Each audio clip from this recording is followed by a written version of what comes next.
Hello people of the internet, welcome to the How I Made This, the Ankheg edition. Featured in Paint to Life episode 58, this is Nolzur's marvelous miniature Ankheg, and we're going to go over how I made it in this episode. So here's the painting roll call. The paints I used, the base, technical layer, contrast shades, and dry. You can pause it there. Thinking about a burrowing insect was the inspiration for this particular project. An Ankheg is a burrowing insectoid. The miniature is pretty cool. Good details on it from the Nolzur's marvelous miniature. Has 5 points of contact with his chewing gum, easy to break off. I knew from the beginning that I was going to do something underground, and I thought doing a cavernous sort of diorama would fit the bill. So using this thick piece of XPS foam I got from Home Depot, it's twice as thick as the other pieces I use, and I decided that would be what we would use to create his underground burrow for our Ankheg. So the first thing I did, I broke him off of the base that he came with gently with some tools. I used this XPS foam and a ruler to kind of get the sense of how much space the miniature will take.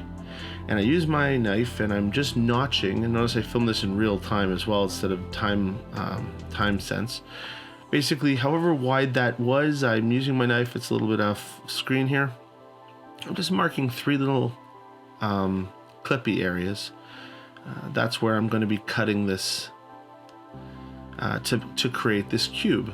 And the idea with the cube is we're going to glue it all together into a solid piece, and then we're going to kind of hollow it out. We're going to make a burrow for this Ankheg, starting with the XPS cube.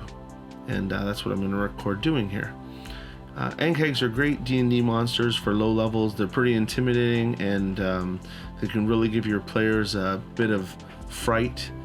The episode features the 2 halflings, Filbert and Tuck, on a farm where some high-level retired adventurers are using the Ankhegs to turn over their fields and keep their farm producing, as well as they're harvesting their eggs and probably creating armor out of their exoskeletons. So if you didn't see the episode 58 and want to hear that story, the link is in the description below. I suggest you check it out. But for now, at this point, I'm using my hot wire foam cutter. I apologize it's out of focus here, or that it's a little too low. I have a new cutting mat because the last one I had was spray painted with bronze paint and it was very reflective. But basically, you know, the handheld unit, I just kind of drape it over the edge of my table and hold that metal ruler down, and then just slide the hot wire along the ruler. If you're thinking of getting a hot wire foam cutter, I strongly say, hey, look, it's my foot. I strongly suggest it, if not a table, but you're definitely going to want to use, here's a picture of it, and it's going to come back later too for our carving session. Holding the metal ruler, placing the hot wire against it, and using that as a straight to get as straight of an edge as you can. Oh, look, I went a little drunk there. That's okay, because knowing what's going to happen, that'll be okay. So I'm just holding that metal ruler down hard, and I'm pushing against it with the hot wire foam cutter to my already marked out place, and then I'll come down. Make sure you have good ventilation when you're doing this. Ooh, look at this. See, I'm making all kinds of mess on that edge. So if you have a hot wire foam table cutter, it'd be a little better for cuts like this, but this will work. So now that I have these 3 pieces, I'm going to glue them together with Gorilla Glue. Now some people use regular white glue to glue this stuff together, and you can, but I like the Gorilla Glue as it's instantaneous, and I don't want to wait around for 5 to 6 hours while the Mod Podge or the regular old white glue dries. So I use this Gorilla Glue to hold it down firm, as you can see here, and within 30 seconds you have an instant a good bond. Now later, when I carve this thing out, I'm going to run into some of that glue, and you can tell because the foam melts away like nothing, and then you run into these little blips where it's resistant, and that's the glue. So when cutting this, when glue is involved, you know, make sure you're using a well ventilated area, or have a mask just to protect yourself from the fumes. Again, I don't know if this needed to be filmed in real time, but hey, there it is. nice hard pressure, let that glue bond the XPS foam together, and just like that, I have a cube. Now I can use my wire foam cutter to make those flat edges and continue on. So using a different one of the attachments in the wire foam cutter, you see the two on the right there, the wands, I'm going to start to gouge out in my cube. You can see I didn't film it, but I did straighten out the edges of that. Now it's not plumb by any means, but that's okay, because as you can see, I'm carving out a good 75% of it. Okay, now be careful, it's really smoky, so I have a window open and a fan. You want to make sure you get close to the edge, but not so much that it breaks through. So go slowly, because that attachment is very hot and it will quickly melt the foam. So now I start making some X patterns, because again, that little stub is a little short. You don't really want to burn XPS foam. It melts easily, but the longer, and that's really hot, so if you see black smoke, you know what I mean, it's not good. You don't want to inhale it. But you see I've got a good idea here. I'm using a paper towel to wipe the gooey residue off. But this is the beginning of my burrow for my Ankheg. And the beautiful part about a burrow is that it's not smooth. It's not smooth concrete. It's carved and excavated by burrowing insects. So what's left behind as I use this tool, it's actually almost like working for me.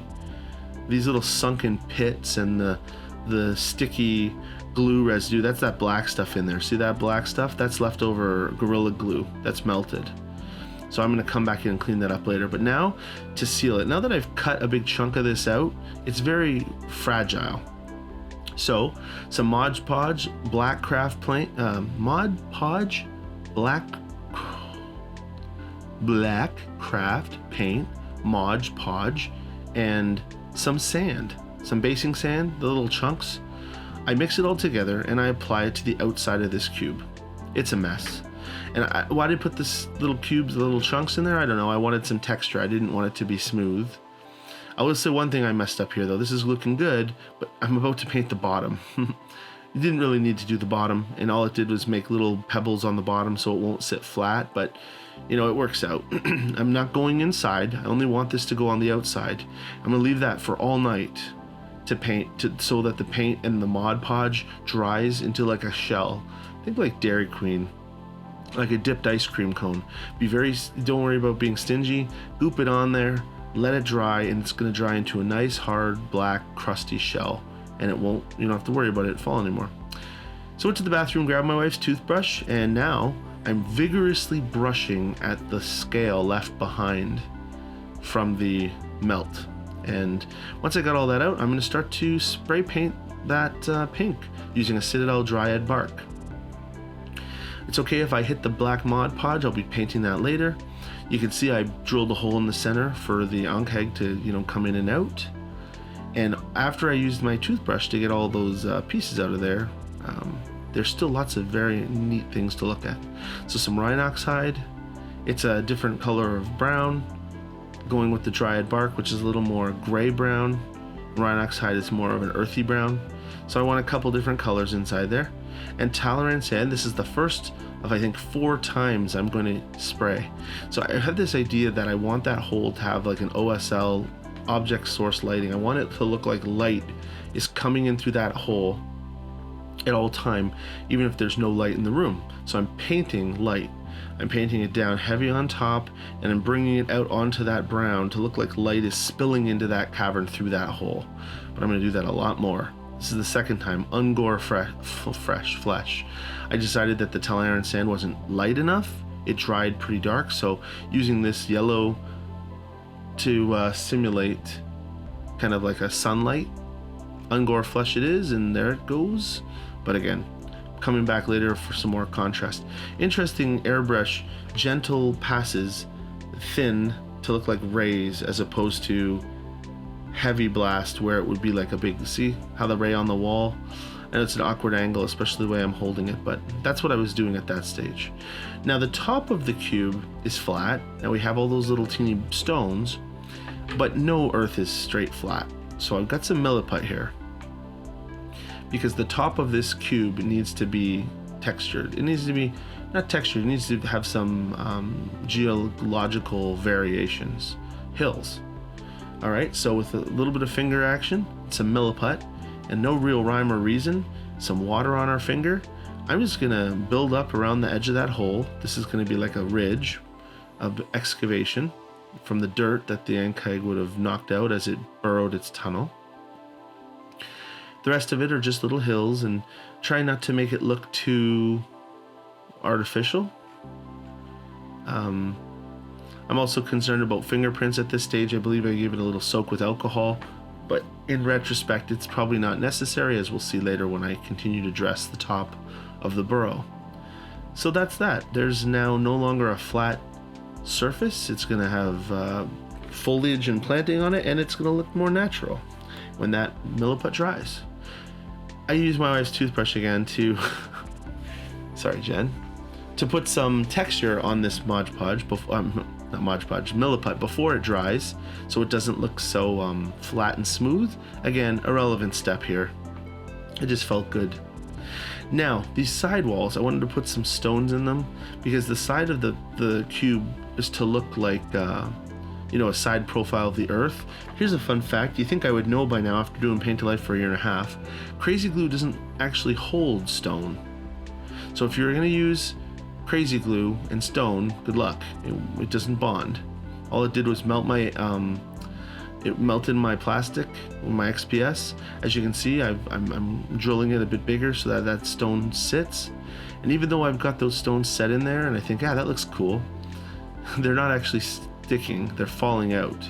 That's when I realized, okay, if the Gorilla Glue's not going to hold them, they're going to keep falling out. How am I going to get them to stand there? Well, eureka. Take some, I almost got ahead of myself. I'm also putting one in the ceiling to look like a submerged rock. I was worried about this one. Will it look good? I stand by the decision. Again, not still realizing that that's not doing anything. It's not holding those stones in place. But now it's time to use the solution.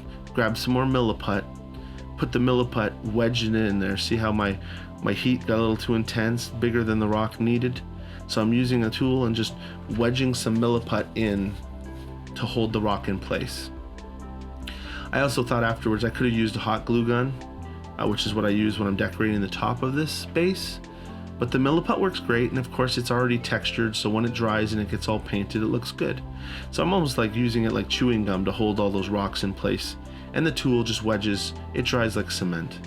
Now I have some Sterling Battlemire. This is a technical paint. There are still some cracks from where my cube is sealed together, the lines. My black Mod Podge solution did kind of hide some of them, and obviously the milliput's hiding them. But I'm putting the Sterling Battlemire in there to further hide any lines that might be showing. Now these are some Warhammer skulls from Citadel. Expensive but fun. I've used them a few times. They're nice and convenient. So I'm putting some more Battlemire in there for some texture to make it look like dirt on the bottom instead of the smooth. I think the XPS foam almost looks like a stone base. So you can see the bottom there. I've put some Sterling Battlemire. Looks like dirt lying around. That's good. And I'm actually using it to set those skulls. They're not actually glued in place. I put them in the Sterling Battlemire to look like they were sunk in the mud. And then once it dries, they're all stuck in there like chiclets. I don't know if they would handle getting pulled on, so. Now this is fun. I used some silver glitter. This is an insect, it doesn't care about treasure. So gently used the tip of my finger, licked it, touched the glitter, and tried to sprinkle some in there and glued it in place so they would look like little silver coins. In person they look kind of cool. I don't know if you can see them on camera. Now we've got some craft paint, baby poo brown. I believe it's called toffee, I don't know. I don't use much craft paint, but for things like this, it's really perfect. I mean, that would use a lot of my Citadel paint to cover a surface like that. And if all I'm doing is putting it down as a base, craft paint is the way to go, especially when dealing with big XPS foams like this. So any kind of craft paint. I see the Americans use apple tree, I think it's called. This happens to be one from Walmart. I believe I said it was toffee brown, but any color will work because it's just our base as long as it's earthy. And I don't paint over my stones either because I do want to leave some of the existing stone texture and color, and if I paint them I might lose it, so just go around them. A little mess. I had a lot of fun painting this, and it's doing really well on social media, and the viewers are loving it, so I'm glad to hear that. So we're back to our dryad bark, whatever brown I originally used, whatever that was that just flew by there. It was one of the ones from earlier. I'm just spray painting it on top and on the sides. Spray paint, airbrush. I'm airbrushing it on, leaving the toffee as the undertone. And then I'm going to start using some contrast paints. The first one is Sigor Brown. This is where I'm trying to get some geological striping look to that. You know, as if you're like seeing a side profile of the earth. And Wildwood Brown as well. Wildwood is really, really dark, like a cappuccino.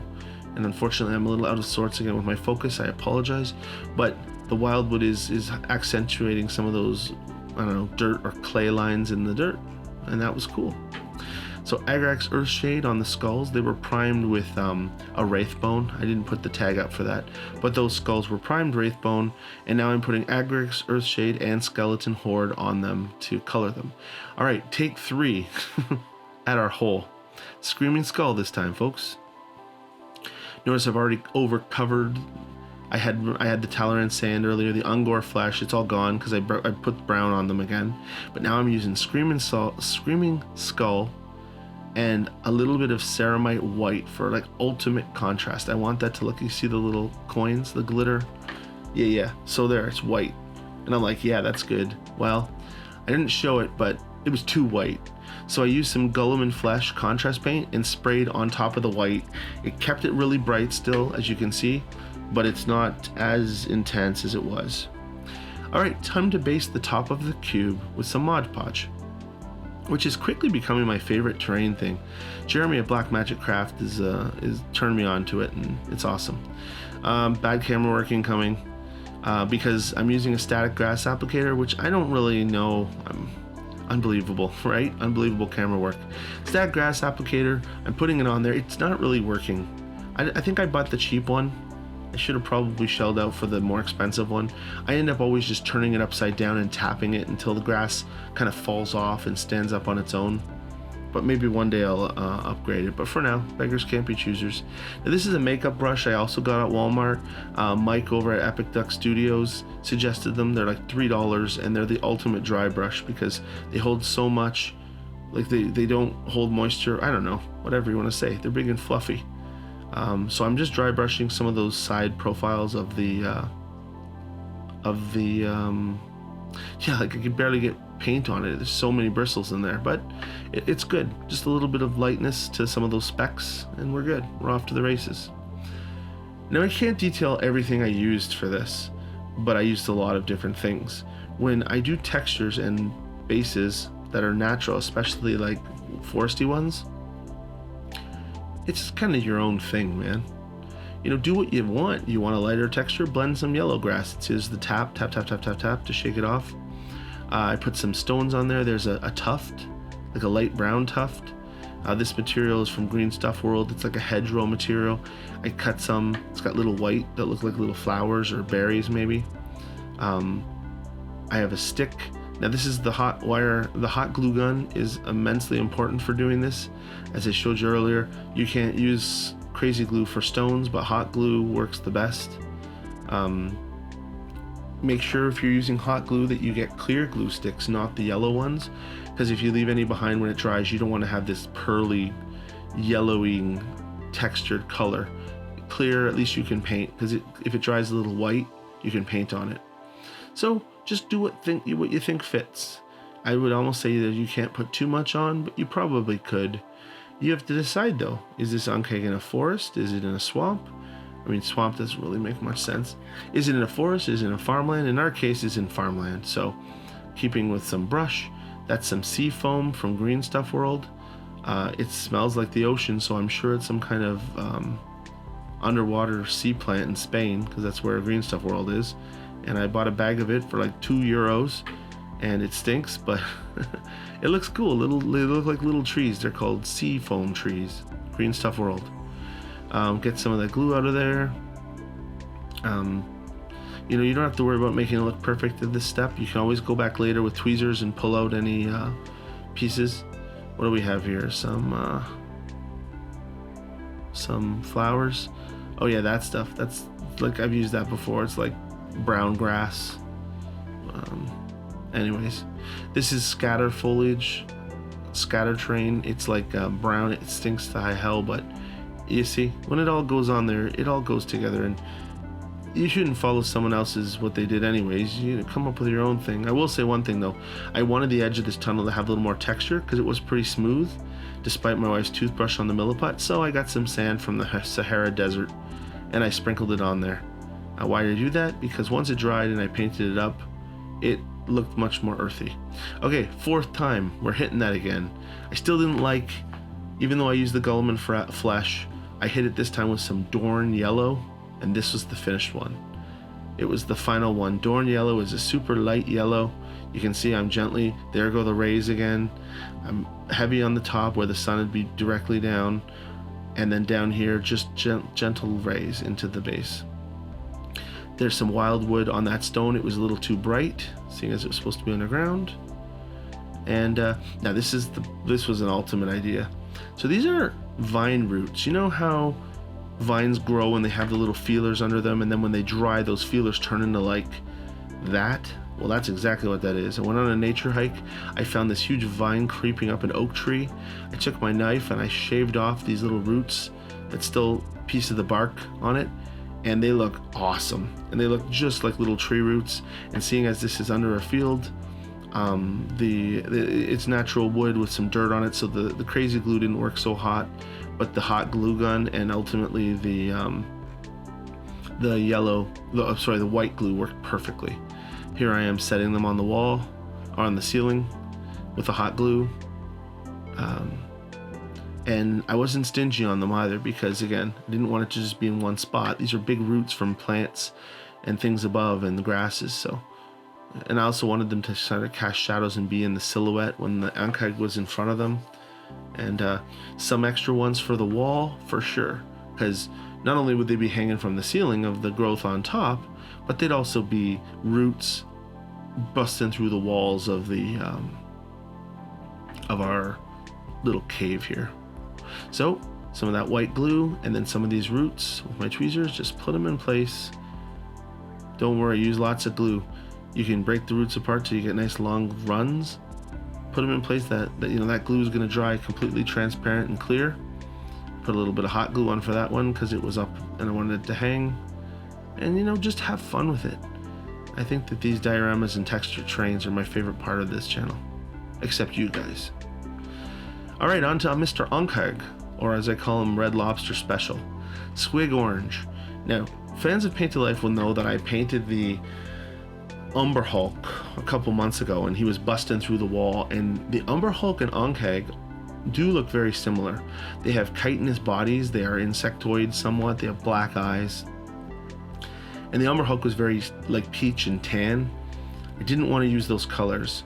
I wanted to accent the underground earth scene, not complement it. I didn't want the Ankheg to be camouflaged in there. I wanted him to pop. So with Squig Orange as my base, now I'm going to spray on some Nolzur Yellow. It's a contrast paint. It's a very dirty contrast yellow. It pools up almost brown in some spots, and then the yellow of it brought out the orange to be darker. So right along the top and bottom of his abdomen, his thorax, his ridges, I was lighter on the legs and the head and heavier on the body, so it would kind of do its job and be a contrast. And now for the Red Lobster part, Tyrant Skull dry brush all over. There's so much detail on that model. Little teeny dots, little teeny shell casings, chitin, claws, little teeny barbs, and by dry brushing this whole thing, he was stuck onto that with a little piece of sticky tack. That's what I pulled him off, and I have to clean that up. But yeah, just kept dry brushing with that big makeup brush, putting so much on gently. It was wonderful. Now the eyes, nice and black, Abaddon black, And then I'm also going to dot them with Screaming Skull. You know how you make that little pinpoint of light to look like the eye's reflective? I didn't use white, I used Screaming Skull, excuse me, Screaming Skull, which helps us, there it is, dot of Screaming Skull. Just makes them look alive. And hey, I sound a lot better this week, don't I? It was just, I lost my voice a couple weeks ago when I was recording. Okay, so back in here, Karak Stone, that's a mistake, it's not Screaming Skull, it's Karak Stone. But, you know, on any of these light gray, tan colors, we're just accenting that squig orange. I don't want to paint anything all one color. Layer here, only. I don't want to paint over top of my dry brush. Just one of the areas where it's thicker, like on his ridge here, I'll paint a little bit more of the tan, so the orange is like pushed off to the edge. Just a hard shell. And it's really light on the edge of it, and it's orange where the lobster meat is. You'll see. Yeah, well, you might already see. Kind of looks like a lobster. When we see the zoomed in pictures at the end, you'll see what I mean. Yeah, but just don't go too crazy. I think I was a little too intense here on these edges. I was like, oh geez, I'm almost painted his entire, you know, headpiece to be this Karak Stone, and that squig orange with the Nolzur yellow does look really good, so don't put too much on. You only want to use it to layer the sharp edges of the chitin, okay? All right, so now we're getting into the final steps here. He's got these little hooks all over his body.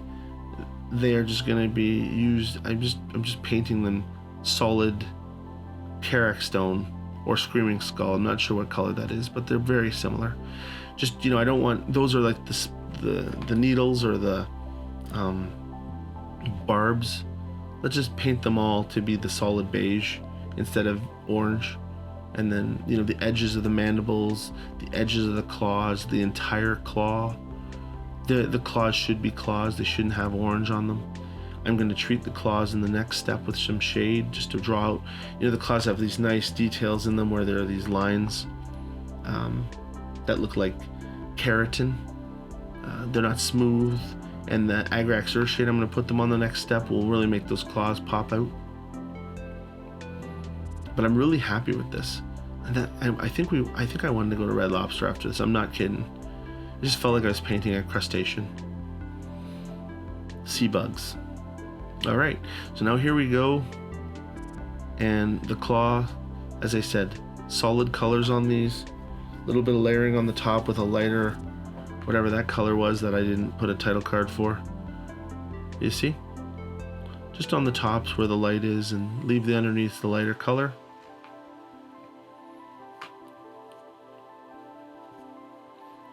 In the Paint to Life episode, I was originally going to have the halflings get eaten, but you know, they don't always have to end tragically, and I think the ending I went with was much more much more fun.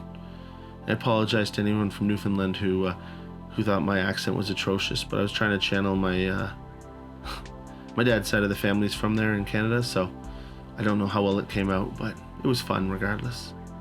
So we're into the final stage now.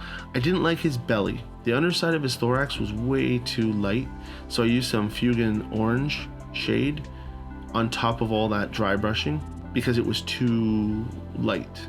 And it was this shade was perfect. This orange, it soaked up into all those lines and made most of that dry brushing disappear, and some of it stayed. And onto Agrax Earth Shade for all these claws. The layered claw effect takes the Earth Shade to bring out those little notches in the keratin, as I said. And that's the last step. The Ankheg by itself would have been a very boring paint job, and I knew that when I first looked at it. That's why the diorama came about. The underground burrow turned into, you know, the lion's share of this project, and I think that's why it stands out as an exceptional model. Let's take a look at the finished pictures. There he is. There's the roots. You can see the skull piles behind him. You can see the dry brushing on his shell. It looks like lobster pieces. The stone sticking out of the side, and then the layering effect of the different levels of the dirt, all that texture. There's the dot in his eye, those black eyes. And some more skulls behind him there. Those are like Easter eggs if you can spot them. With more roots popping out the side. And of course the top down of what our finished base looked like. If you have any questions on this job, I will always be happy to answer them for you. You email me at painttolife@gmail.com or in the comments below. Please like, share, and subscribe. Share my videos, share my content, help me grow. I appreciate it. Say goodbye to Mr. Ankheg. Next week we're making a dice tower from scratch. Never done that before. We'll see how that goes. Hope everyone in your family is safe, and wash your hands, people.